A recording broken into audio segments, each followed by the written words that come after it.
Hey everybody, this is David Fisch for LA Music Blog, and I am here in sunny Mar Vista, which is close to Venice, California, and I'm at the Coffee Connection with ARI, who you have a coffee in front of you. What coffee is that?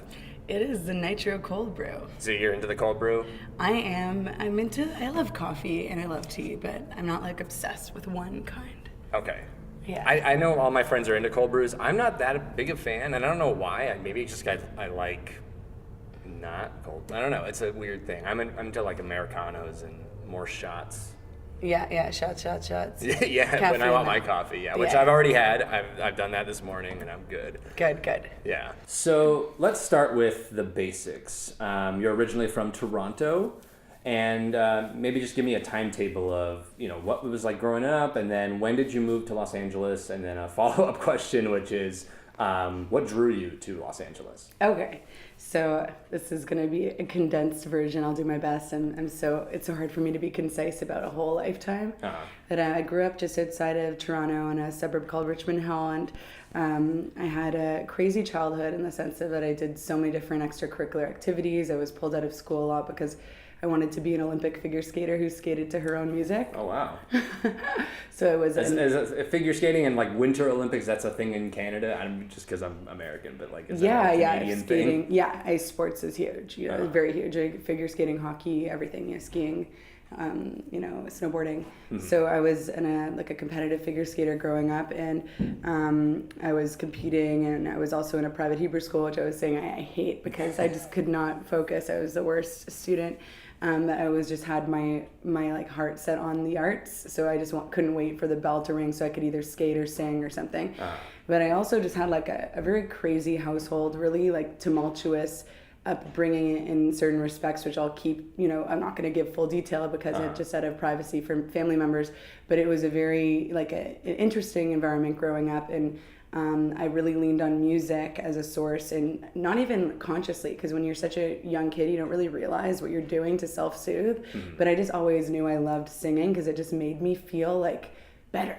Like I would just sing and then I'd feel like peaceful and good, and I liked the way my voice sounded in my ear, even if that was like, like a self-indulgent thing. It was like helping me in a way to like cope with my surroundings, and I'm so glad I found a way to like turn it into a passion and also a career. And I came out to LA a couple years ago after I graduated university in psychology. I got my undergrad. I almost was going for my master's, and I decided to go back into music. And I'm being a bit fragmented with it's out of sequence, but sure. Just to go backwards a bit. When I quit figure skating, I became, I started like in my first pop band when I was 12, and I toured around Canada and the U.S. when I was 14. So so it was like very young. And then I was pulled out of high school a lot, and I once that band disbanded when I was around 17, I was kind of turned off from the state of the industry because I saw how gritty and gross it can be. And, especially from like a young girl perspective where you're sure. like only 15 and people are giving you alcohol and like trying to give you drugs, and you're just like a kid and you should be in high school, but you're on the road. Yeah. So when I realized I had that kind of, awareness of it, when that one of the tours ended, the band disbanded, I decided to focus on school and go back more scholastics and kind of push aside the arts because I was fearful of pursuing it because of what I had seen and what it's like, and the dirtiness and all that. So I couldn't avoid it. After university, I still went back to music.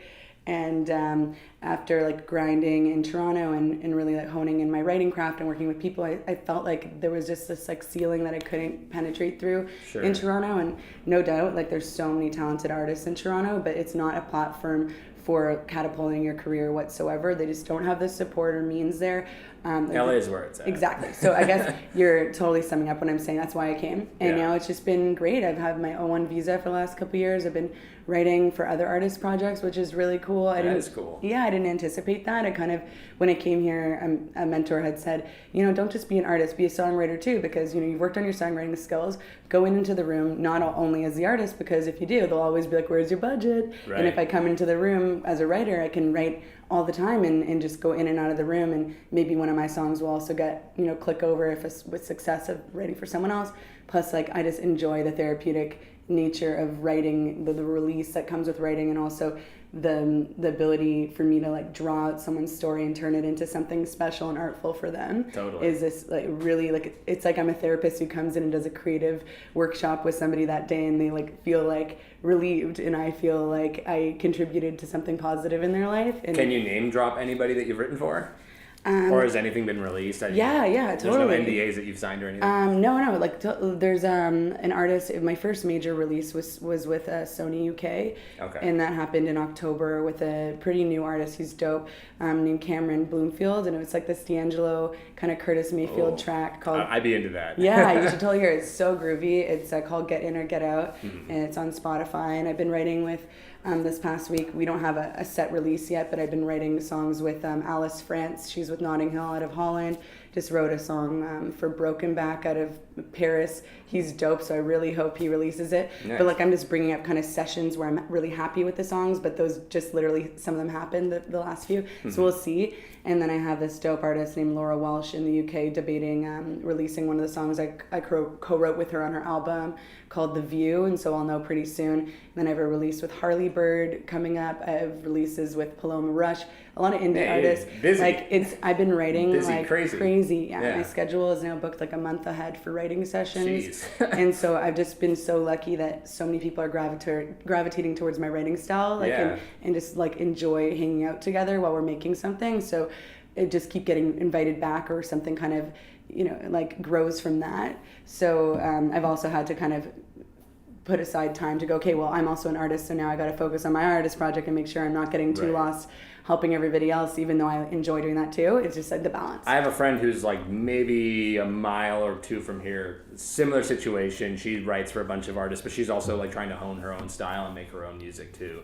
So it's fascinating to hear like very similar story. Totally. I feel like I have my style. Like it took some time. Like I was in a pop band when I was like 12, like I said, then I was in a rock band, then I was in a jazzy kind of thing, and then I was in an R&B ensemble. Then I did my own solo like Motown pop project. Then I switched over to this ARI now, which was originally ARI.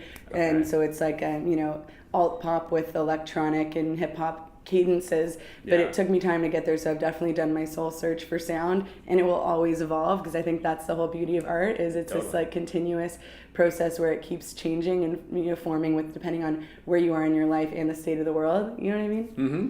Yeah. And so just where was I going to go with that? I was going to say, did you have any vocal training? So how did you had an interest in figure skating and you almost went with it, but then you went into music. So where does that really stem from? So I always loved music. I started singing lessons when I was 7. I started figure skating when I was 8. Mm-hmm. So like I said, I was doing like lots of things outside of school, missing school for lots of arts. My family took arts very seriously. And so that being said, it was just like this turning point of I was figure skating, I hurt my knee, and I was falling a little behind because I had stress fractures like down my shins. I couldn't skate. And then I got an opportunity to be touring in this band, and I kind of had to decide, okay, I'm in grade 8. Do I want to be an Olympic figure skater, or do I want to pursue this music thing that I love? Yeah. And so I felt like with the hurt knee and being a bit behind and this kind of being more of a timely opportunity, I went with the singing, even though like I always wanted to do both. It was just like I came to this, point where I had to kind of make a decision, even though my original dream was to figure skate to my own music. Yeah. Which I did in an old music video a while ago, and I actually learned how to do my axel again, which was so fun. But I just have lots of passions. I think that's very fortunate. I feel like there's some people who just never understood what their passion was and they're still hunting.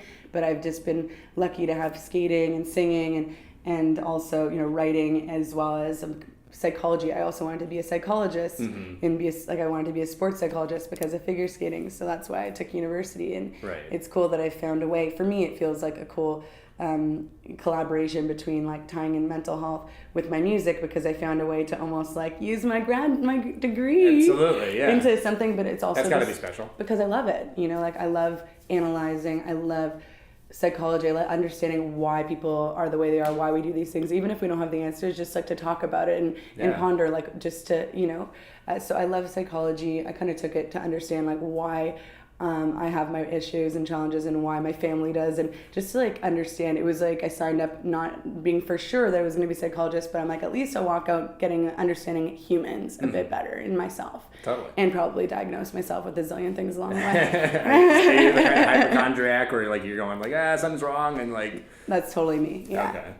Yeah, I was watching. Okay, so this is kind of a nostalgia trip, but I was watching Daria recently, and there's a quote that she says. She's asked a question like, what are your goals in life? And she thinks it's hilarious that like we have to decide, or we ultimately decide who we want to be and what we want to do when we're like 11, or like when we're like so young. And like, we look back on life and we're like, did we really did I really want to be an accountant when I was 11? Like, no, that's not really the profession you want to be, or at least I don't think you do. But it's just funny that you have to make those kinds of decisions so early in life. It is so true. And when I look back at my decision to be an Olympic skater to my own music, I think like, wow, how imaginative like I was as a kid to even... I was going to say, like, you had so many ambitions. To even think about that. And also the beauty, like, regardless of, any of my situation growing up, like, not one person told me I couldn't do that. Yeah. And it's quite amazing, like, because I think if an 8-year-old came up to me and told me that and I never heard that idea before, I might go, oh, well, that's a big dream, good luck. Or but nobody said I couldn't do it. And I think just feeling like I could really achieve anything helped me, like just continue and have diligence and the skills I learned from skating about the discipline of practice really translated into my later life. And just to have that support, did you have a support group? Because you said like, nobody told you you couldn't do those things. Mm-hmm. But I know, especially in my parents, and this is going to be personal for me now.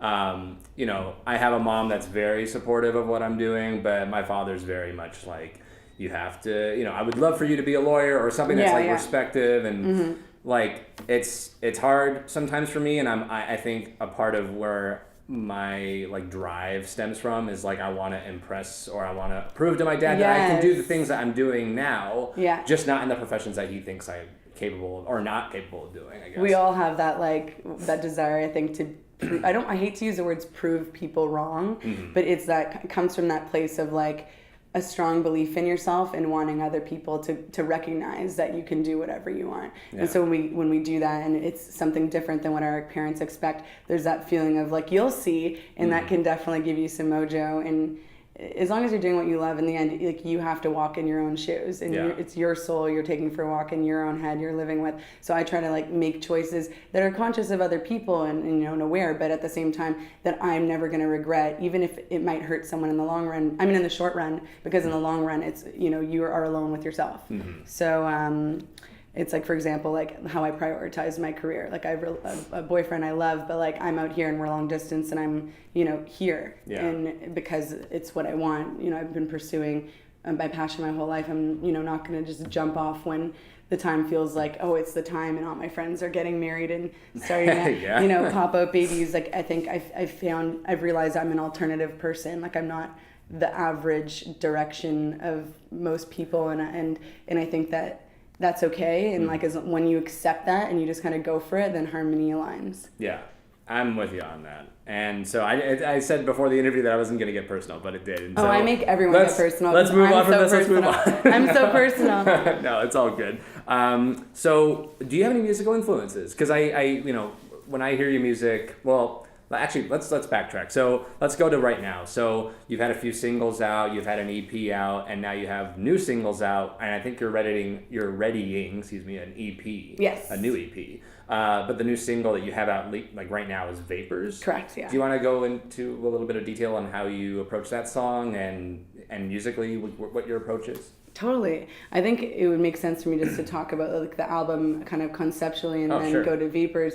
So like the album's called, it's an EP, hopefully next one will be an album. It's called Disorder, and it's spelled with a dash, so it's like dis-order. And the idea is to separate yourself from labels and to not be limited by any disorder you might be defined by, or like to not be defined by labels, essentially, to separate yourself from that. And dis-order is supposed to kind of make you think about the word. It's just disorganized order, meaning it can be organized again. You can find your unity again. And I want to share as much tragedy and hope equally because it's all yin and yang, you know? So that being said, the sound of the EP is partially, I'd say half of it's like more electro pop, half of it is more alternative pop with grittier and heavier elements and screamo, and then some of it's sung really light. So it's kind of a contrast EP. If I was to give it a label, it's bipolar in that sense. Sure.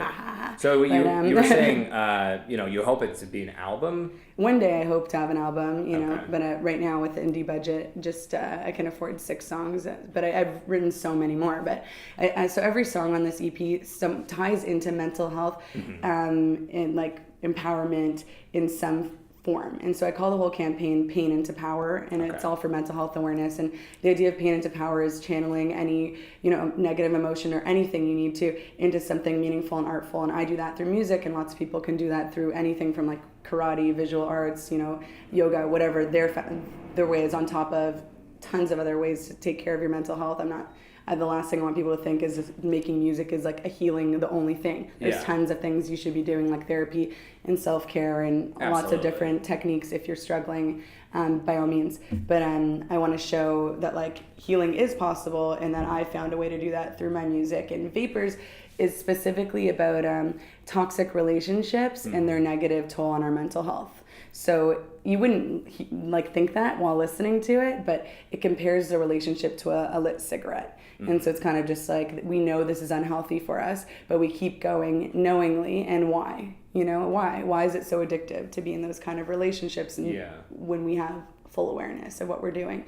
So it's kind of a comment piece, but the delivery of it is so lighthearted you wouldn't know. Yeah, so that's interesting. Like, I guess I'm very attracted to artists that produce music that are of contrast, like or contradiction or juxtaposition. Yeah, so exactly. Like music that may sound like, oh, it's very like huge and lofty, but then like the lyrics are very like insular and maybe like not so expansive. So aside, I guess lyrically, you deal with pain but you empower over it. Does the music itself, the cool pop sounds or even the screamo effects, is that therapy in itself? Screaming feels fucking great. Yeah. I actually never thought I would do it. It was just like something I was tinkering in the back of my mind. And at one of my shows, maybe like 4 or 5 shows ago, I just did it. I didn't even do it in rehearsal. I just did it. And someone came over me and people went nuts. And like, when I say people, I mean like, I'm not filling stadiums yet, but like my crowd, everybody just went nuts for it. So I thought, you know what? That felt good. People were totally taken by surprise. I'm going to start infusing that in a few of my songs, but not overkill because it's new. And I think it's also visually and live, it's a lot more exciting than on a recording. You know what I mean? Oh, yeah. Because they're seeing you, doing like a float back bend, and I'll go like, and like make it this whole like creepy experience, Right. So, but I love doing it. It's very therapeutic. For me, performing live is probably one of the most therapeutic, and then writing, because studio I'm like kind of thinking about a lot about the way it's translating onto the recording, but when I'm live it's like a one shot, so I'm not even thinking about the last line. I'm just like going for it, and it's one of the most mindful things I'm doing is performing, because every second I'm trying to be locked in my own like groove, and so I'm like in my element, or at least trying to be the whole time. So it's like my mind is so centered and focused, and from every move it feels like I have this like energy flowing through me, and sometimes I disappear and I feel like I'm not even there for a moment, and then I come back, and to me that's like that. I've listened and read up on that, and that's kind of happens to a lot of artistic people who do X amount of hours, like, because I've been on stage since I was 8 years old, so do X amount of hours, you get to the point where you can kind of dissociate and like go into a meditative state. Totally. And I get there sometimes, and like that is like the fucking ride of my life, because it's like meditating, but I'm doing what I love. Yeah. And not sitting still and pushing away thoughts. I'm like just in this free place. There's definitely like the element of like, if it's live and you're in front of an audience and it's in the moment, it's going to be like this, it's going to be, like you said, therapeutic and sometimes kind of frightening, but at the same time, you get over it.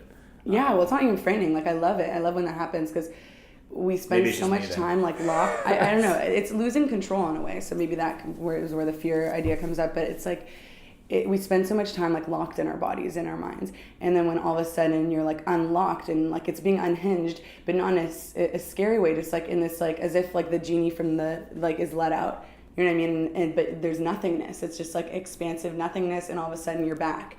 And for me, like I think that's also the power of a captive audience, and it's not about the adoration, it's about the passion and the interest in everybody in the room for the same reason. It's almost like when you go to like a yoga class, or like if you do that, or a chanting circle, it's not because people are looking at the teacher that it makes it so great. It's that everybody's there together doing the same thing at the same time, and like connected in this way that, you know, that you couldn't do it on your own.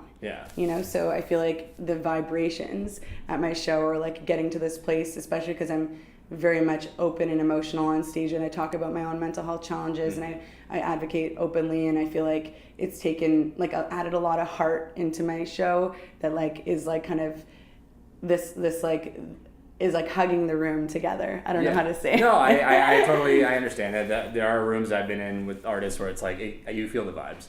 You definitely feel the vibes. And I'm not in the audience, so I can't say that, but like that's what I'm trying. Like I'm aiming for that, to create an experience where people feel good when they leave. You know. And do you have? I will get a chance to see you live at some point. And in fact, you will be performing live this week, March 8th at the Peppermint. Yes, this Thursday. Do you have backing musicians with you to perform the music, or do you just, hit, because you're a solo artist, you just, hit the play I button? could never do that, unless it was like the biggest opportunity in the world, and they're like, you must play the only track. And I'd be like, okay, fine, okay, fine. But no, it's 3 of us so far, and there's me on vocals at the front, and then I have a sample pad, a push pad connected with my Ableton, and then I have a synth, and then there's a keyboardist, and he plays keys, obviously, and then there's a drummer on acoustic and electronic drums, and he's signaling track. So we're playing to track, but with all the elements that we can play live taken out. So that way you get the full produced sound without it sounding like an acoustic version of the song. Yeah, it makes sense. Yeah. That's awesome. I guess the next question I want to ask is, given the current we'll go back to mental health. Given the current political climate that's going on right now with, the Parkland shooting, and there's a lot of talk about, again, gun control versus mental health. What is the change what's the change that you want to see personally? I think that this is such a loaded question, and so I'll start at the top where didn't mean to change from music to this. No, it's great. It just, you're challenging me like in a great way, like to think about something I don't really. As a psych major, you would know best. No, it's great. No, I don't know best, that's for sure. But what I can say is that everything deduces to mental health. When it comes, in my opinion, when it comes to the Me Too movement, when it comes to the gun control, let's just use those two as examples separate from mental health that are being pushed as separate. So starting with Me Too. Me Too is coming from probably a lot of women, and now I want to make clear that I'm talking about the women who are actually sexually assaulted, who have real trauma, not the little he made me uncomfortable. I'm talking about the real cases of Me Too, because I think it's been taken a little out of hand, and I want and sometimes extremists can take away from the real point. And so I think the real point is making sure that we're stopping all forms of sexual abuse and harassment everywhere. And that women know that they can use their voice, and that men use their heads a bit more. And so that being said, I know it's a touchy topic, but I think that really ties to mental health, because there's not enough mental health services to help people who are rape victims or assault victims so they can sort through their pain. And a lot of these victims end up living with post-traumatic stress, anxiety, panic. So they're not living their lives to the fullest, and they're not given adequate resources to heal. Sure, there's rape test kits, but what does that do for your mind? It's just it's like immediately after being raped, these people are having their bodies invaded even more. There's no mental health structure to really help people. Just like how somebody, if there's a lot of foreigners who come into a country and, they had to come here, there needs to be an assimilation process. And I think mental health has just been left out of the picture so much these days that's why there's this big Me Too movement, because people are fed up and they want them to know, and they haven't healed because they haven't been given the outlet to heal themselves, mental health therapy, all that kind of thing. And also the perpetrators of those crimes could have mental health issues, and they could probably get help for either sex addiction or abusive power addiction or whatever it is if they focused on their mental health. And then if you look at totally different from that, if you look at the shootings, like I'm not going to even touch into my opinion on like the gun control laws because it's insane, and I just don't. Subject, it's very, and I don't want anyone to be offended, but like I don't believe in guns. I hate violence. Yeah. And I think to solve guns is the worst solution. But aside from that, you look at these kids and you go, okay, these kids who've done these shootings, what medications are they on? Oh, a ton. Are they getting managed properly? Are they getting support for their mental health? Mm-hmm. Do they have? And then it goes again to mental health, right? So they shouldn't. The access is one thing, but if they were in a good state of mind and healthy kids, they wouldn't be doing this. Right. And so it boils down to providing public services for mental health and at a young age to integrate it into the school system or anything. So just like how maybe 5 years ago people were like, well, no one taught me how to do my taxes in school. No one taught me how to be an adult at school. Well, that needs to happen on all fronts, and that needs to happen on how you're going to cope with your life, with changes, coping mechanisms, recognizing signs of mental health early so you can intervene and have preventative measures. And so for me, then that goes down to mental health and goes, okay, well, let's focus on this awareness, ending stigma. And that's great too. But I think that what's really needed is beyond ending stigma is to go, what is causing the mental health issues beyond genetics? What in our environment can we manipulate towards a better, healthier lifestyle for everyone so we can reduce mental health instead of just band-aiding it, going to like the fluid that's like igniting the fire to figure that out more. And then also to really make it very like a mandatory practice to teach your children at home and at school just how to cope with things and how to identify signs. And that's why I donate to jack.org, because they do that with teenagers, and then they teach the teenagers to be empowerment leaders, and they go from school to school teaching youth to youth.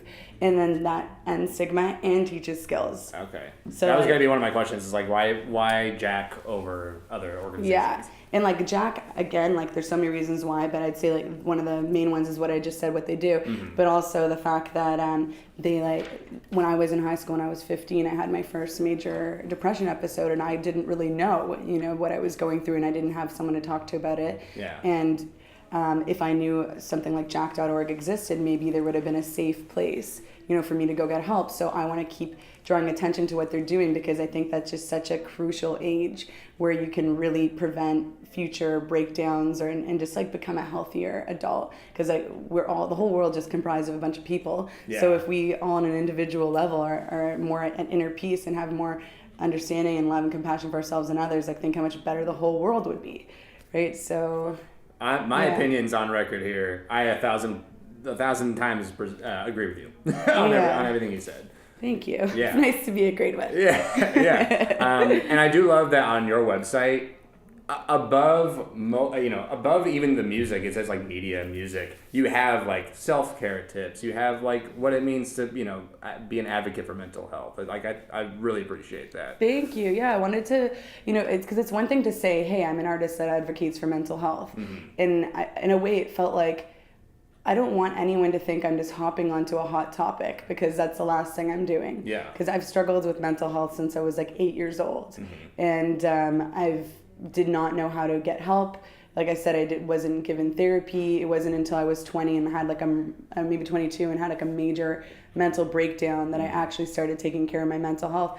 And so for years I've been kind of testing and trying different techniques. And so instead of just being like, hey, my music helps me heal, maybe you can be inspired to heal too and know it's possible. Hey, here's techniques and tools that work for me that I can vouch for. And the reason the list is so long is because I've tried all these things, and because I really want to be a healthy, happy person. So I've gone so far out of my way to like make mental health and self-care part of my routine and integrate it in my life, so I can be like an active, like healthy member of society. Because if you don't have your mental health, you can be disabled, you know what I mean? And like that's the last thing I want anyone else to experience in their life. So if I can provide a cheat sheet, what I wish I saw, because we get these handouts from doctors, and I'm not saying there's anything wrong with them. We all need doctors, and I'm not a doctor. But sometimes it's nice to hear from somebody else who's like not a doctor, who's tried these things and can vouch for them, and that whenever they need it, they can go like, oh my God, I'm having a bad day. I'm going to go to ARI's website and like just skim through. It's all bolded and hyperlinked, so it's easy, and just like skim through and stop and do one of those things for 15 minutes just to like make yourself feel better. So I'm trying to create this cheat sheet for people who are at a low point that they do not want to put the time in to take care of themselves, just to make it a little easier, because if you've ever been depressed, we know like the last thing we want to do is help ourselves. And now that I'm in a good place, I can do everything I can to help people. And also, I have it too now. I have a whole sheet that it took like 10 hours, I think, to put together. That's quite a long time, but I'm super appreciative, and I think it's incredible. Thank you. Yeah, for sure. And I guess also on the website it has the Pain into Power campaign. Mm-hmm. There's also, in addition to the EP, the Disorder EP, you have a short film, and I'm a film major, so that's another part of what I'm interested in. So you have a short film that's included as a part of the campaign, I understand? Yes, yeah. So it's a two-parter. There's the EP in May 18th officially, and we just submitted to, I think it was Edinburgh was the festival we just submitted to. What's Edinburgh? Gosh. Yes. Ireland? Scotland. Oh, Scotland. Okay. I think that's where we submitted. We submitted to one so far, but I'm getting ahead with the short film's called Grace, and it's about a young family with the father going through severe depression, and the experience is witnessed through the eyes of his young 7-year-old daughter named Grace. Okay. And there's the pun, well, us Canadians with our puns. I love puns. I read a book about puns recently, and the history of puns. Anyways, I like puns. So Grace is like that double entendre with it being her name, but also having like grace with explaining mental health, and just having grace in how we approach the topic and everything. So we're submitting right now to film festivals, and it's just under 10 minutes short film. It features my music. Awesome. Beautiful acting, and the parents are both CFC alumni, which is Canadian Film Conservatory. It's really notorious in Canada to have attended there. And my boyfriend, he's the director and writer of it. He graduated from CFC and also has a movie on Netflix right now that he starred in and co-wrote called Ben's at Home. So I'm really hoping we get into the festival circuit late this year or even 2019, so we can keep carrying on the message for Pain into Power for mental health awareness and raising money. And I just think for me, it was like a decision also business-wise. I was like, okay, as a CEO of my own art, what am I going to do here? What makes more sense? A music video where everybody's looking at my face and I'm singing, or an empowering story where we can tour, hopefully, the world and make a larger impact and have more longevity with the product? Because these days, like, I don't even watch music videos, so like, the climate's changed. Exactly. So I'm trying to create a piece of content that ties into what I believe in and provides more, awareness, hopefully on a worldwide level, that's separate from what my music can reach. Yeah. And I know, speaking of that, on that topic of like not, I guess, showing your face or not having that, you'd rather bring it out in other ways.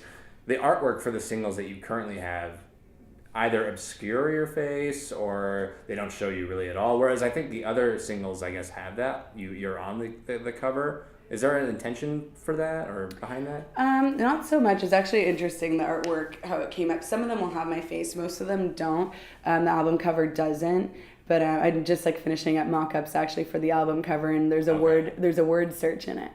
There's a word search in it? Yeah, like the album cover is like gonna be a word search. Oh, okay. So, and the title's like in the word. The title's in the word search pops out, so that's the title. Oh, but there's a message that cool. you can find in the artwork. Okay. And it's all like disorganized, disorder. Gotcha. So it goes in with the theme. But the single art for the next one is a tiger on a car, so that's definitely not me. It's definitely surreal. Yeah, I've noticed it, and it goes right alongside your music. So yeah, it's kind of like I let my art graphic guy, was what I'm trying to say, my graphic designer, I give him a lot of freedom. I kind of tell him, listen to the music, turn it into liquid, and then make it into art. You know what I mean? Yeah. So he sends me mock-ups and I choose, but it's really much like I've given him a lot of freedom with that, and he knows like everything with ARI is about I want to say like duality, not dichotomy, because it's not like an opposite, like a negative way. It's like a complementary contrast. Yeah. So like that's why he does things like